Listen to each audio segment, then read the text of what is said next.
912 centimeters in feet?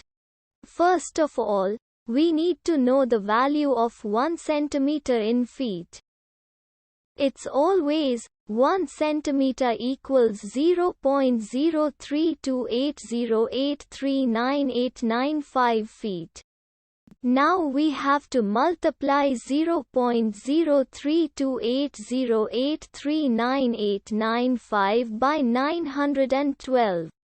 Therefore, 912 centimeters times 0.03280839895 feet equals 29.9212598424 feet.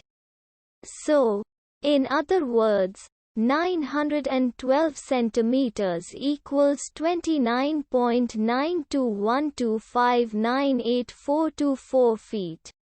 We hope you have enjoyed this video.